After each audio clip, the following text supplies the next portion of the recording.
मोदी ने कहा कि हाँ ठीक है जी, मैं आपको, हम चाहते हैं कि इंडिया की ये डिजायर है कि पाकिस्तान के अंदर और इंडिया के अंदर सुकून हो, इस खित्ते के अंदर जो दहशतगर्दी है वो खत्म हो। लेकिन क्या ये वाकई सच है? हाय अस्सलाम वालेकुम, welcome to my YouTube channel Khatija Mehran reaction. It's me your host Khatija Waseem और मेरे साथ हैं मेहरान आसिफ।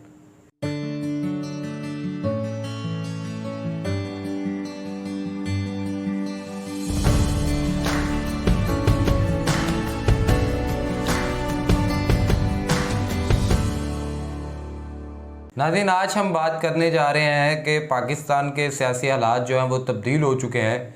मियां मोहम्मद शहबाज शरीफ जो कि पाकिस्तान के 23वें नए प्राइम मिनिस्टर जो हैं वो घोषित हो चुके हैं। अब बात यहाँ पे यह है कि ऐसे में शहबाज शरीफ साहब के किस तरह के ताल्लुकात होंगे इंडिया के साथ।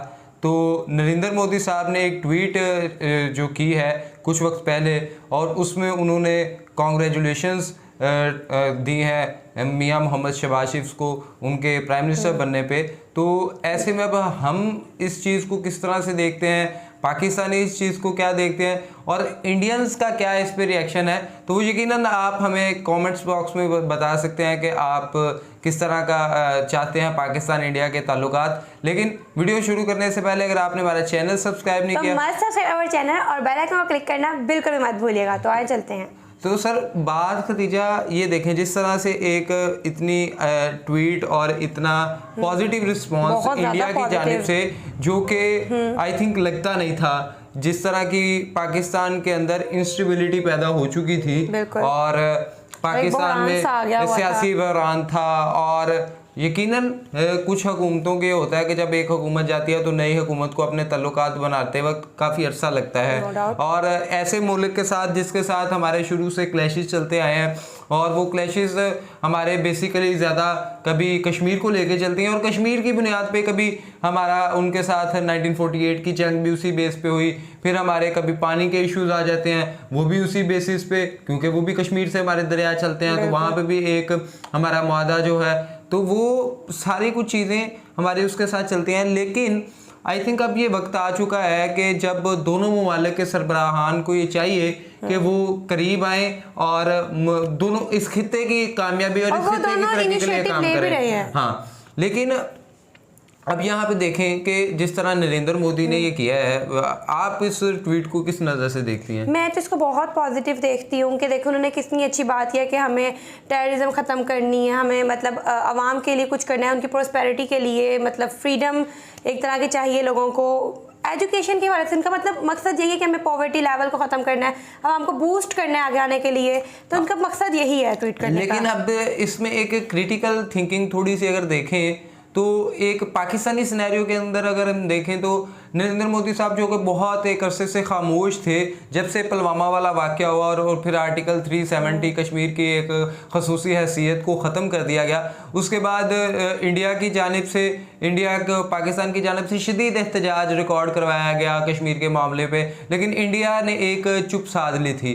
लेकिन ये इंडिया की तरफ से अचानक से एक ऐसा रिस्पॉन्स आया है और होप्स हो कि ये शायद एक अच्छा ही रिस्पॉन्स हो। लेकिन देखना यह है कि जब हम करते हैं एज अ नेशन, तो हम ये नहीं कहते कि हमारे जो है हमसाया मुल्क चाहे वो इंडिया है, लेकिन उसके साथ हमारे दुश्मनी वाले क्लैशेस शुरू से चलते आ रहे हैं। सो ऐसे में एक ऐसा खुददार लीडर जो यूएस की साजिश का नाकाम हुई, मैं बात कर रहा हूँ इमरान खान साहब की, जिन्हें किसी ऐसी साजिश के शिकार कर दिया गया और वो शिकार हो गए कि वो पाकिस्तान के गवर्नमेंट से आउट हो गए अचानक से।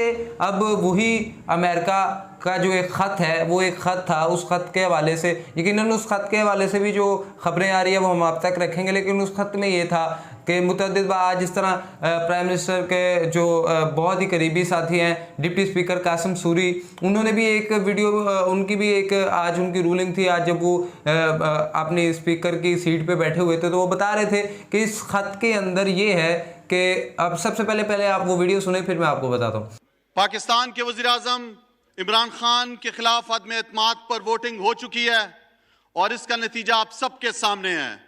पिछले कई रोज से मेरी रूलिंग जो मोरखा 3/4/2022 को मैंने दी, जो अदालत ने गैर आईनी करार दी, इस पर काफी बहस हुई है। अदालत के फैसले का एहतराम हम सब पर लाजिम है, लेकिन मैंने जो फैसला जिन वजूहात की बिना पर किया, वो हालात और वाकयात मैं आप सबके सामने रखना चाहता हूं। वो फैसला मैंने एक मुहिब वतन पाकिस्तानी की हैसियत से किया। वो फैसला मैंने कौमी असम्बली के एक मुहाफिज के तौर पर, स्पीकर के तौर पर किया। मैं आपको बताता चलूं कि वफाकी काबीना, कौमी सलामती कमेटी और पार्लिमानी कमेटी बराए कौमी सलामती के इजलास में वो गैर मुल्की मरासला जेर बहस लाया गया और इस बात की तायीद की गई कि पाकिस्तान के वजीर आजम के खिलाफ अदम एतमाद की जो तहरीक लाई जा रही है वो एक गैर मुल्की साजिश है। और अब वफाकी काबीना ने, और अब जब आखिरी वफाकी काबीना का इजलास हुआ है मोरखा 9/4/2022 को, इसमें फैसला किया गया कि यह मरासला डी क्लासिफाइड किया जाए और यह मरासला मुझसे पहले कौमी असम्बली के स्पीकर असद कैसर को हुकूमत की तरफ से आया और असद कैसर ने खुद पढ़ा और खुद बगौर जायजा उसका लिया। और जब मैं यहाँ पे एक्टिंग स्पीकर आके बैठा हूं, ये मरासला मेरे हाथ में है, ये मेरे तमाम मेंबरान देख सकते हैं मरासला।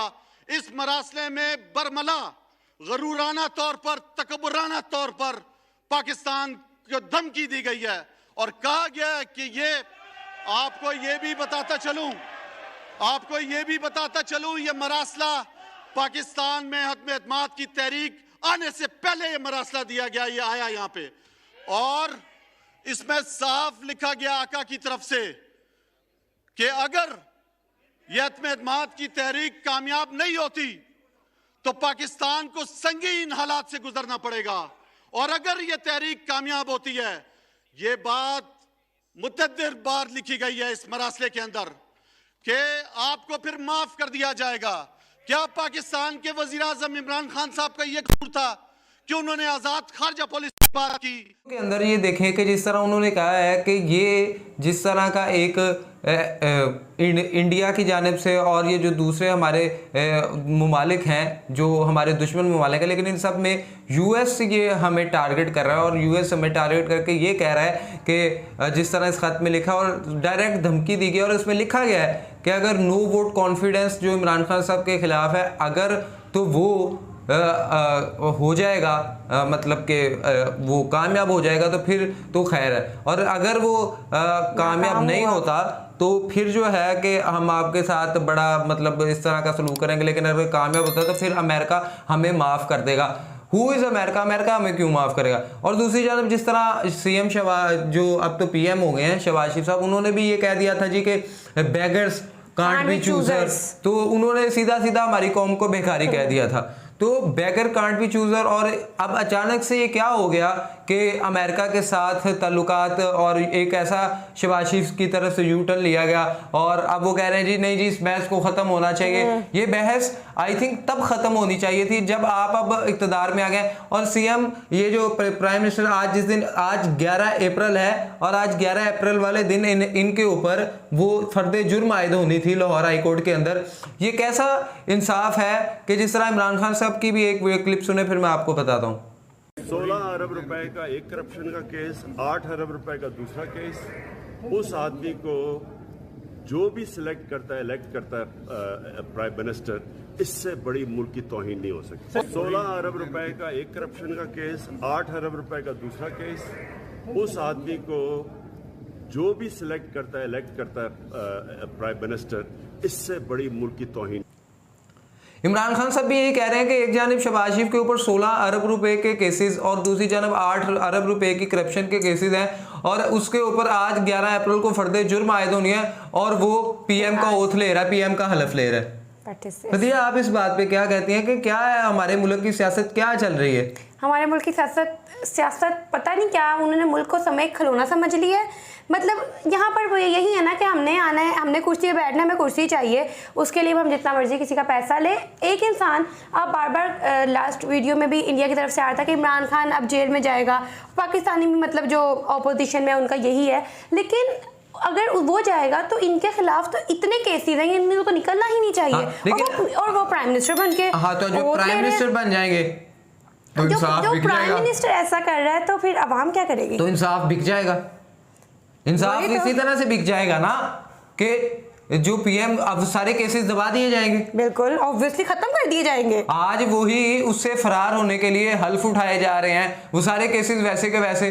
दूसरी जानब जो मियां मोहम्मद नवाज शरीफ साहब लंदन में बैठे हुए हैं, वो कब से आ रही है, कब से उनकी तबीयत खराब है, अब तबीयत ठीक हो जाएगी, और अब तबीयत ठीक हो जाएगी, अब वो कोई पाकिस्तान वापस डॉक्टर नहीं है, कोई बीमारी नहीं है जिनको वहां रोक सके। और यहाँ पे देखें कि एक नाअहल शख्स जिसको अब देखें ना, अगर खतीजा यकीनन ये बातें बिल्कुल इसी तरह से हैं, और अगर आप ये देखें तो अब वो नवाज शरीफ साहब वापस आएंगे, उनके खिलाफ उसी तरह से एक नजरसानी की दरखास्त दी जाएगी अदालत के अंदर कि आपने जो फैसला किया उस पर नजरसानी करें, वो नजरसानी करें के बाद ये होगा जी कि उनके खिलाफ जो फैसला था वो कल खत्म हो जाएगा, उनके हक में फैसला आ जाएगा, वो अपना फैसला वापस ले लेंगे, नवाज शरीफ साहब दोबारा अहल हो जाएंगे और फिर वो इसी तरह इक़्तिदार में। लेकिन दूसरी जानिब अगर थोड़ी सी क्रिटिकल थिंकिंग और पाकिस्तान के पोलिटिकल सिनेरियो में आप देखें तो जिस तरह आप देखें कि ज़रदारी इतने मेहरबान क्यों हो चुके हैं PMLN पे, तो वो उसके पीछे भी एक वजह है कि ज़रदारी साहब नवाज शरीफ की पार्टी यानी मुस्लिम लीग नून के ऊपर कोई इतने मेहरबान नहीं है।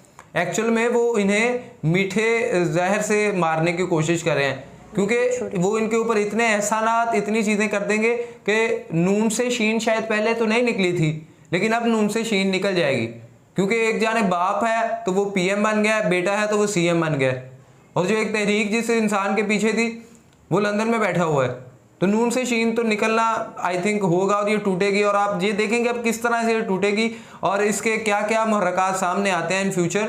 लेकिन देखना अब इस सारे सिनेरियो को अगर आप जोड़ें तो फिर यही कहा जाएगा कि अगर कश्मीर का मसला ना दब जाए, जिस तरह जब कश्मीर के इश्यूज़ को इतनी ज़्यादा, उस वक्त कश्मीर में लाखों लोगों की जानें जा रही थी, लेकिन नरेंद्र मोदी जो है वो नवाज शरीफ की पर्सनल गैदरिंग्स में आके बैठते हैं, तो उस वक्त हम किस तरह कह सकते हैं कि कौम के साथ मुखलिस हैं?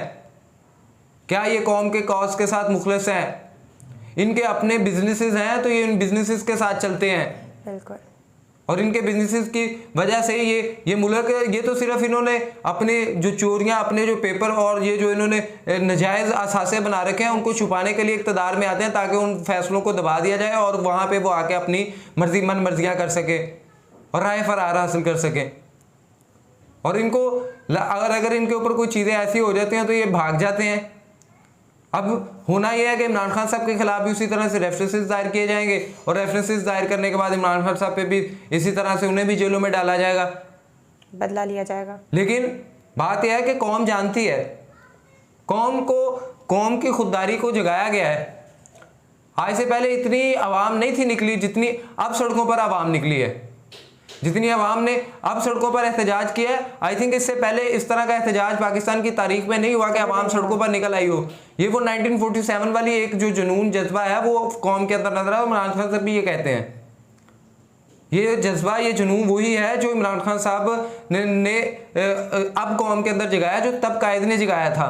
और यकीनन उस कायद के बाद एक ये कायदा है, भुट्टो के बाद अगर कोई ऐसा लीडर आया जिसने आलमी ताकतों को ललकारा है, और ये वही भुट्टो हैं जिन्होंने एक दफ़ा इस्लामाबाद के अंदर OIC का इजलास करा था। ये इमरान खान साहब वही हैं जिन्होंने 2 मरतबा तमाम इस्लामी मुल्क के सरबराहान को इस्लामाबाद के अंदर इकट्ठा कर लिया था।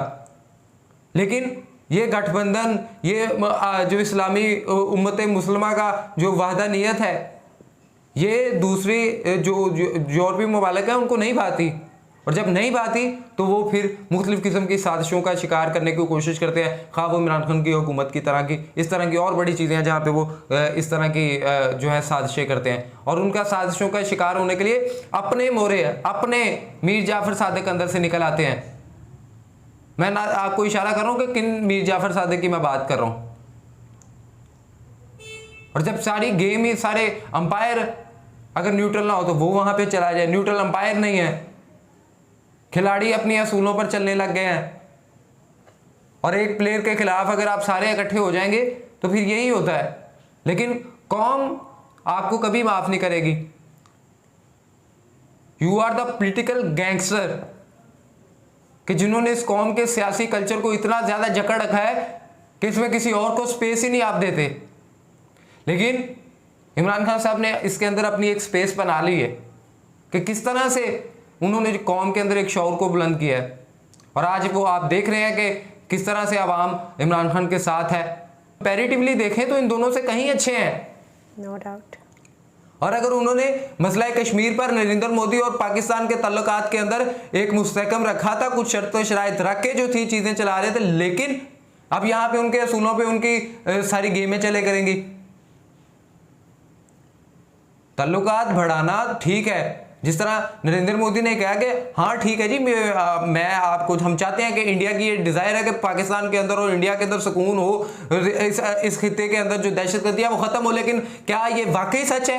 यकीनन इंडिया डेवलपमेंट की तरफ जा रहा है, सारा कुछ जा रहा है। हम नरेंद्र मोदी के क्रिटिसिज्म का शिकार का, हाँ हमारे कश्मीर के इशू हैं, हम आपके साथ उस पर बहस करते रहेंगे, लेकिन उसके लिए आपको टेबल पे आना पड़ेगा।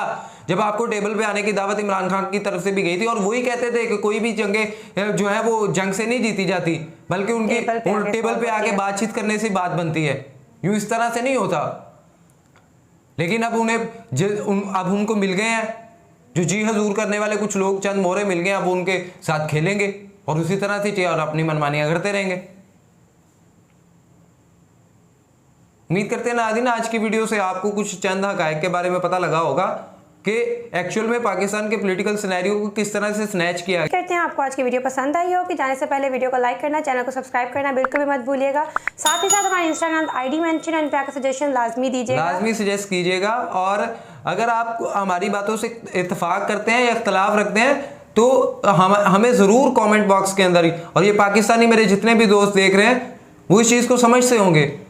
और अगर कोई पढ़ा लिखा, मुझे उम्मीद है कि जिस तरह इंडिया के अंदर भी लिटरेसी रेट बढ़ रहा है, तो यकीनन हमारे लोग इस सब चीज़ को समझेंगे, सारे सिनेरियो को समझेंगे। लेकिन इंडियन लोगों की जानब से एक बड़ा पॉजिटिव एस्पेक्ट है कि नरेंद्र, उनके पीएम ने ये चीज़ की है। लेकिन अब हमें ये देखना है कि हमारे मुल्क के मोहरे क्या करते हैं।